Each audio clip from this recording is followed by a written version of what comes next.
Hello welcome back to YouTube channel. ഇന്നത്തെ നമുക്ക് ഒരു വെയിറ്റ് ഗെയിൻ റിലേറ്റഡ് ആയിട്ടുള്ള ഒരു വീഡിയോ ആണ് കേട്ടോ. മിക്കവാറും അല്ലെങ്കിൽ കുറച്ചൊക്കെ പേരെങ്കിലും നേരിട്ടിട്ടുള്ള ഒരു പ്രശ്നമായിരിക്കും നമുക്ക് പ്രഗ്നൻസി ടൈമിൽ ഇതേപോലെ ഉണ്ണികൾക്കോ അല്ലെങ്കിൽ നമുക്കൊക്കെ വെയിറ്റ് കുറവാണെന്നുള്ളത്. സ്കാനിങ് ഒക്കെ കഴിഞ്ഞതിന് ശേഷം ചെക്കപ്പിന് പോകുന്ന സമയത്താവട്ടെ നമ്മളറിയാം നമുക്കും അതേപോലെ തന്നെ ഉണ്ണിക്കൊക്കെ വെയിറ്റ് കുറവാണ്. അപ്പോൾ ഡോക്ടേഴ്സ് ഇതേപോലെ നമുക്ക് എന്തെങ്കിലും സപ്ലിമെന്റ്സും അതല്ലാന്നുണ്ടെങ്കിൽ എന്തെങ്കിലും പൊടിയോ കലക്കി കുടിക്കാനായിട്ടൊക്കെ തരാറുണ്ട്. അതോടൊപ്പം തന്നെ നന്നായിട്ട് ഫുഡ് കഴിക്കാനായിട്ടും പറയാറുണ്ടല്ലേ. അപ്പോൾ നമുക്ക് എങ്ങനെയാണ് നാച്ചുറലായിട്ട് വെയിറ്റ് കൂടാനായിട്ടുള്ള കുറച്ച് ടിപ്സ് ഞാൻ പറഞ്ഞുതരാം കേട്ടോ. അപ്പോൾ ഒട്ടും വൈകാതെ തന്നെ നമുക്ക് നേരെ വീഡിയോയിലേക്ക് പോകാം. അതിന് മുൻപായിട്ട് ചാനൽ ആരെയും ആദ്യമായിട്ട് കാണണമെങ്കിൽ വീഡിയോസ് ഒക്കെ ഒന്ന് കണ്ടു നോക്കാം. നിങ്ങൾക്ക് ഇഷ്ടമാവുകയാണ് യൂസ്ഫുൾ ആണെന്ന് തോന്നുകയാണെന്നുണ്ടെങ്കിൽ ചാനൽ ഒന്ന് സബ്സ്ക്രൈബ് ചെയ്ത് സപ്പോർട്ട് ചെയ്യാം. അപ്പം എൻ്റെയും ഇതേപോലെ തന്നെ 7ാം മാസത്തെ സ്കാനിങ് കഴിഞ്ഞപ്പോഴാണ് കേട്ടോ ഡോക്ടർ പറഞ്ഞത് ഉണ്ണിക്ക് ഇതേപോലെ വെയിറ്റ് കുറവാണെന്നുള്ളത്. അവിടുന്ന് അങ്ങനെ 5 ആഴ്ച കഴിഞ്ഞപ്പോൾ നമ്മൾ വീണ്ടും ചെക്കപ്പിനായിട്ട് പോയിട്ടുണ്ടായിരുന്നു.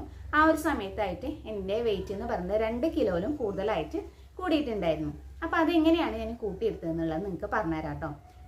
ഇപ്പം ഞാൻ പറയാൻ പോകുന്നത് ഞാൻ ഫോളോ ചെയ്ത കുറച്ച് ടിപ്സും കാര്യങ്ങളാണ് കേട്ടോ. അപ്പം നമുക്ക് എന്തൊക്കെയാണെന്നുള്ളത് നോക്കാം. അപ്പം ആദ്യം തന്നെ ശ്രദ്ധിക്കേണ്ടത് നമ്മൾ ബ്രേക്ക്ഫാസ്റ്റ് അതേപോലെ തന്നെ ഉച്ചയ്ക്ക് കഴിക്കുന്ന ഭക്ഷണം, രാത്രിയത്തെ ഭക്ഷണം ഇതൊക്കെ സാധാരണയേക്കാളും നമ്മൾ കുറച്ച് കൂടുതലായിട്ട് കഴിക്കാനായിട്ട് ശ്രദ്ധിക്കുക. ഇനി രണ്ടാമത്തേത് എന്ന് പറഞ്ഞു കഴിഞ്ഞാൽ മുട്ട കഴിക്കുക എന്നുള്ളതാണ്. മുട്ടയിൽ ധാരാളമായിട്ട് പ്രോട്ടീൻ ഉണ്ട്. അതുകൊണ്ട് തന്നെ നിങ്ങൾ ദിവസം ഒരു മുട്ട വെച്ചിട്ട് കഴിക്കാം. ഒന്നോ അതല്ലാന്നുണ്ടെങ്കിൽ 2 ആയാലും കുഴപ്പമൊന്നുമില്ല കേട്ടോ. അപ്പം മുട്ട എപ്പോഴും പുഴുങ്ങി കഴിക്കുന്നതാണ് കേട്ടോ ഒന്നും കൂടി നല്ലത്. അടുത്തതായിട്ട് കഴിച്ചിരുന്നതാണ് നേന്ത്രപ്പഴം. അപ്പോൾ ഒരു നേന്ത്രപ്പഴം വെച്ചിട്ട് നിങ്ങൾ ഡെയിലി കഴിക്കാനായിട്ട് ശ്രദ്ധിക്കാം.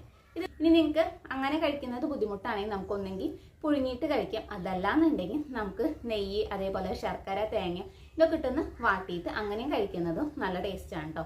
അപ്പോൾ ഈ ലാസ്റ്റ് പറഞ്ഞതാകുമ്പോൾ ഒന്നും കൂടി നമുക്ക് പെട്ടെന്ന് വെയിറ്റ് വെക്കാനായിട്ട് സഹായിക്കും. അടുത്തതായിട്ട് നമ്മുടെ വെയിറ്റ് കൂടാനായിട്ടുള്ള ഏറ്റവും ബെസ്റ്റ് ആയിട്ടുള്ള സാധനമാണ് പാലും അതേപോലെ തന്നെ പാലുൽപ്പന്നങ്ങൾ. പാല്, തൈര്, അതേപോലെ തന്നെ വെണ്ണ, നെയ്യ്, ചീസ് ഇതൊക്കെ നമുക്ക് കഴിക്കാം കേട്ടോ. അപ്പോൾ ഏതെങ്കിലും ഒരു സമയത്ത് നിങ്ങൾ പാല് ഒരു ഗ്ലാസ് കുടിക്കാനായിട്ട് ശ്രദ്ധിക്കുക. വെയിറ്റ് കൂടാനായിട്ട് ഞാൻ കഴിച്ചിരുന്നതാണ് നട്ട്സ്. നട്ട്സിൽ നമുക്ക് ഏത് നട്ട്സ് വേണമെങ്കിലും കഴിക്കാം കേട്ടോ. പിന്നെ നമ്മുടെ വെയിറ്റ് കൂടാനായിട്ട് ഏറ്റവും നല്ലതാണ് കിഴങ്ങ് വർഗ്ഗങ്ങൾ. ഒന്നെങ്കിൽ നമുക്ക് ഉരുളൻകിഴങ്ങ് ഇതേപോലെ നമുക്ക് പുഴുങ്ങിയിട്ട് കഴിക്കാം. അതല്ലാന്നുണ്ടെങ്കിൽ നമുക്ക് ചെറിയ രീതിയിൽ ഒന്ന് ഫ്രൈ ചെയ്തിട്ടാണെങ്കിൽ അങ്ങനെ കഴിക്കാം. കപ്പ പുഴുങ്ങിയത്, മധുരക്കിഴങ്ങ് പുഴുങ്ങിയത് ഇതൊക്കെ നമുക്ക് കഴിക്കാവുന്നതാണ് കേട്ടോ. പിന്നെ ഡോക്ടർ പറഞ്ഞതിന് ശേഷം ഞാൻ ഡെയിലി കഴിക്കുന്ന ഒന്നായിരുന്നു കേട്ടോ ഒരു വെയിറ്റ് ഗെയിൻ ഷേക്ക് ഞാൻ കുടിച്ചായിരുന്നു കേട്ടോ. ഞാനിങ്ങനെ കുറച്ച് ആഴ്ചകളോളം ഫോളോ ചെയ്തപ്പോഴാണ് കേട്ടോ എനിക്ക് പെട്ടെന്ന് തന്നെ ഒരു 5 ആഴ്ച കൊണ്ടൊക്കെ 2 കിലോ കൂടിയിട്ടുള്ളത്. അപ്പൊ നിങ്ങൾ ഈ ടിപ്സ് ഒക്കെ ഒന്ന് ഫോളോ ചെയ്ത് നോക്കുക കേട്ടോ. അപ്പൊ ഇന്നത്തെ വീഡിയോ ഇത്രയേ ഉള്ളൂ. അപ്പൊ ഈ ഒരു വീഡിയോ നിങ്ങൾക്ക് ഇഷ്ടമായി യൂസ്ഫുൾ ആണെന്ന് തോന്നുകയാണെന്നുണ്ടെങ്കിൽ ചാനൽ ഒന്ന് സബ്സ്ക്രൈബ് ചെയ്ത് സപ്പോർട്ട് ചെയ്യുക.